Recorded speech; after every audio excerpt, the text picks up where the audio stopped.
Hi guys, welcome to today's video. Hope you are doing absolutely fine. In today's video, we will discuss about the most attractive part. Of course, the salary. कौन से rank पे कितनी salary होती है, holidays पे भी salary मिलती है क्या, हम लोग डिस्कस करेंगे. So let's start our sailing together. You are watching marine life with Ameya.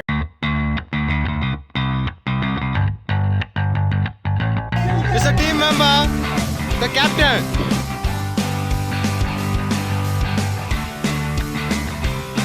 So guys, last video में हमने देखा how to join merchant navy. अगर आपने अभी भी वो वीडियो देखा नहीं तो please check the I button, आपको वो वीडियो दिख जाएगा. In this video we'll see the career path of captain and chief engineer. कहाँ से स्टार्ट करते हैं एंड अप्रॉक्सीमेटली हर रैंक पे कितनी सैलरीज होती है. जैसे कि third officer and fourth engineer, second officer, third engineer, in rank की अप्रॉक्सीमेट सैलरी सेम रहती है. But the most important part is इस इंडस्ट्री में एजेंट्स लोग बहुत है जो एडवर्टाइज करते हैं कि इतनी सैलरी होगी, इतना हैंडसम पैकेज होगा, कोई भी अट्रैक्ट होगा. बट ये कब होगा? जब आप प्रॉपर चैनल के थ्रू जाएंगे. So let's discuss about that. Salary आपकी बहुत सारे फैक्टर्स पे डिपेंड करती है. फर्स्ट है कि आप कौन से टाइप के शिप पे सेल कर रहे हो. टैंकर्स पे नॉर्मली ज़्यादा सैलरी रहती है, बल्क कैरियर एंड कंटेनर्स से. टैंकर्स में आते हैं आपका oil tanker, chemical tanker and gas tanker. Gas tanker पे मैं भी सेल कर रहा हूँ. अभी टैंकर्स पे ज़्यादा सैलरी क्यों होती है? बिकॉज आपका रिस्क फैक्टर ज़्यादा रहता है and cost of the cargo भी बहुत ज़्यादा रहता है. दूसरा होता है आप कौन से कंपनी में सेल कर रहे हो. कंपनी कितनी बड़ी है, कंपनी के पास कितने शिप्स है एंड मार्केट में उसका रेपुटेशन कैसा है.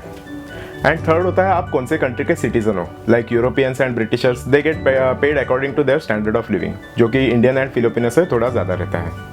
और एक इंपॉर्टेंट फैक्टर है कि आप इंडियन शिप्स पे सेल करते हैं, मतलब कि कोस्टल शिप पे सेल करते हैं, या फिर एक एफजी मतलब कि फॉरेन गोइंग शिप पे सेल करते हैं. फॉरेन गोइंग शिप्स की सैलरी काफ़ी ज़्यादा रहती है. इंडियन जो कोस्टल रन करते हैं उनकी सैलरी कम रहती है. And one more thing is, ये जो सैलरीज पे होती है ये पर मंथ बेसिस पे तब पे होती है जब आप सेल कर रहे हैं, मतलब छुट्टी पे आपको सैलरी नहीं मिलती.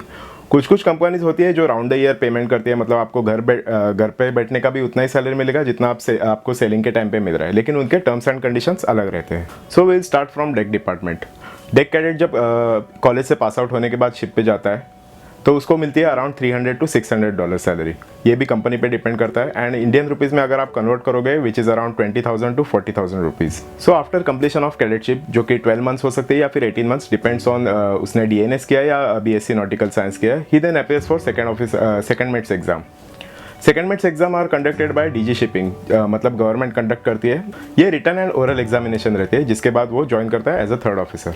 थर्ड ऑफिसर की सैलरी की अगर हम बात करें तो it starts from $2,000 and it goes up to 3,500 depending on ship type. अगर इंडियन रुपीज़ में हम लोग देखें तो 1.5 लाख से लेके अराउंड 2.2-2.3 लाख तक. After working as third officer, second officer का प्रमोशन डिपेंड करता है उसका कितना एक्सपीरियंस हो गया है वो रैंक में. सेकंड ऑफिसर की सैलरी अगर हम बात करें तो it starts from $4,000 and goes up to $5,000, मतलब कि 2.3 लाख से लेके 3.5 लाख तक जाती है. Now next rank is chief officer, जिसके लिए आपको एग्जाम देना पड़ता है. एज अ थर्ड ऑफिसर और सेकंड ऑफिसर आपके टोटल अगर 18 मंथ्स है then you are eligible to give that exam. इसके phase 1 and phase 2 plus preparatory course रहता है. Exam same written and oral examination रहता है. Now chief officer is a management level rank, काफ़ी important rank रहता है ship पे. And आपकी सैलरी भी उस हिसाब से बढ़ती है. ऑफकोर्स सैलरी के साथ रिस्पॉन्सिबिलिटी भी उतनी बढ़ती है. Now depending on the ship type, chief officer की सैलरी गोज फ्रॉम $7,000 to $11,000, मतलब कि 5 लाख से लेके तकरीबन 7.5 लाख तक जाती है. एंड सबसे हाईएस्ट रैंक रहता है master, who has the overall responsibility of the ship. Master की सैलरी रहती है अराउंड $10,000 से लेके 15,000, मतलब कि 7.5 लाख से लेके 11 लाख तक जाती है. कुछ LNG शिप्स पे तो उससे भी ज़्यादा जाती है, मतलब अराउंड 12, 13, 14 लाख तक जाती है. Depends on experience and company which he is selling. Now if you talk about engine department, equivalent rank की सैलरी सेम रहती है, मतलब कि fourth engineer and third officer, third engineer and second officer, chief officer, second engineer and captain and chief engineer, ये सबकी salary same रहती है. थोड़ा बहुत डिफरेंस रहेगा. After passing out from college 6 months आपको एज अ इंजन कैडेट या फिर जूनियर इंजीनियर सेल करना पड़ेगा.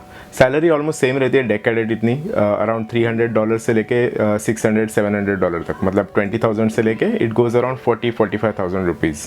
ये 6 मंथ्स कंप्लीट करने के बाद you are eligible for giving class 4 examination. Class 4 examination conduct करता है आपका ministry of shipping, DG shipping of India. Fourth engineer की सैलरी स्टार्ट होती है around $2,000 and it goes up to $3,500। इसको अगर हम इंडियन रुपीज़ में कन्वर्ट करेंगे तो अराउंड 1.5 लाख से लेके 2.2-2.3 लाख तक जाती है। Now next rank is third engineer. Fourth engineer to third engineer promotion के लिए आपको कोई अलग से एग्जाम देनी नहीं पड़ती। जो आपका फोर्थ इंजीनियर का एक्सपीरियंस है उस हिसाब से आपको आपकी कंपनी प्रमोशन देती है। थर्ड इंजीनियर की सैलरी की अगर हम बात करें तो it starts around $4,000 and it goes up to $5,000। इसको अगर हम इंडियन रुपीज़ में कन्वर्ट करेंगे तो अराउंड 2.5 लाख से लेके 3.5 लाख तक जाती है। थर्ड इंजीनियर के बाद नेक्स्ट रैंक आता है सेकंड इंजीनियर, जिसके लिए आपको एग्जाम देनी पड़ती है। एज अ थर्ड इंजीनियर और फोर्थ इंजीनियर टोटल आपका अगर 12 मंथ्स हो गया then you are eligible to give this exam. ये एग्ज़ाम देने के पहले आपको एक 4 मंथ्स का प्रिपरेटरी कोर्स करना पड़ता है एंड देन आपको एग्ज़ाम देना पड़ता है। ये exam same written and oral examination रहता है। उसके बाद जब आप पास होते when you join as second engineer आपकी सैलरी रेंज करती है around $7,000 and it goes up to $10,000 of course depending on the ship, जिसको हम इंडियन रुपीज़ में अगर कन्वर्ट करेंगे तो around 4.5 lakhs to somewhere around 8 lakhs। Second engineer is also management level rank, जिसको हम लोग बोलते हैं टॉप 4, मतलब captain, chief officer, chief engineer and second engineer. Second engineer के ऊपर रहती है आपके इंजन रूम की responsibility. Now the top most rank in the engine room is chief engineer, जिसके ऊपर रहती है आपका पूरा जो शिप है उसकी जो मशीनरी रहती है उसका इंचार्ज रहता है चीफ इंजीनियर। सो सैलरी भी उसकी उस हिसाब से रहती है। It starts from $10,000 and it goes up to $15,000। आपका क्लास 4 के सर्टिफिकेट के बाद आपका अगर 36 मंथ सेलिंग है एंड आपका क्लास 2 के सर्टिफिकेट के बाद अगर आपका 18 मंथ्स का सेलिंग है तो आप एलिजिबल होते हैं चीफ इंजीनियर का एग्ज़ाम देने के लिए। ये एग्ज़ाम के लिए भी एक प्रिपरेटरी कोर्स रहता है विच इज़ फॉर 2 मंथ्स। उसके बाद आपका रिटर्न एग्जाम रहता है एंड ओरल एग्जाम रहता है, then you sail as chief engineer. Chief engineer की सैलरी जैसे हमने बताई it starts around $10,000 to goes up to 15,000, मतलब इंडियन रुपीज़ में अराउंड 7.5 लाख से लेके 10 to 11 लाख तक जाती है। Now coming to the main question कि मरीनर्स की सैलरी इतनी ज़्यादा क्यों रहती है।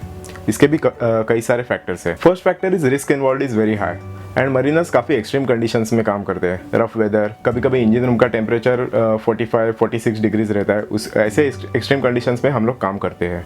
देन कभी कभी ऐसा होता है कि इंजन रूम में कभी कभी इमरजेंसी आती है, मिडिल ऑफ द ओशन में कुछ ब्रेकडाउन हो गया तो we work for long hours, पता नहीं कितने घंटे कंटिन्यूस काम करना पड़ता है, तो ये भी एक फैक्टर है। एंड ऑल दिस बिकॉज आपके ऊपर एक रिस्पॉन्सिबिलिटी रहती है महंगे कार्गो की, जो कि आप एक पॉइंट से लेके दूसरे पॉइंट तक सेफली लेके जाए without any damage to environment. In addition to this हम लोग अपने फैमिली से, अपने फ्रेंड्स से, इन शॉर्ट नॉर्मल लाइफ से 5-6 महीना टोटली दूर रहते हैं। So this is the reason we get paid that much. अभी अगर आप एक नॉर्मल इंसान से कंपेयर करते हैं जो कि पूरे साल में इतना कमाता है, मरीनर्स उतना ही 5-6 मंथ्स में कमाते हैं। इन एडिशन टू दिस उनको आगे के 3-4 मंथ्स है जो वेकेशन मिलता है वो हम लोग फैमिली के साथ स्पेंड करते हैं। So in a way it is a plus point of this career. So this is all about salaries and ranks. तो मेरा एडवाइस ये रहेगा न्यू कमर्स के लिए कि आप जल्दी से जल्दी अपना एग्जाम क्लियर करो एंड टॉप रैंक्स पे पहुँचो। So guys, if you like this video, please hit the like button and subscribe to our channel and please घंटी भी दबा देना। So stay tuned for more such videos. Bye bye and take care.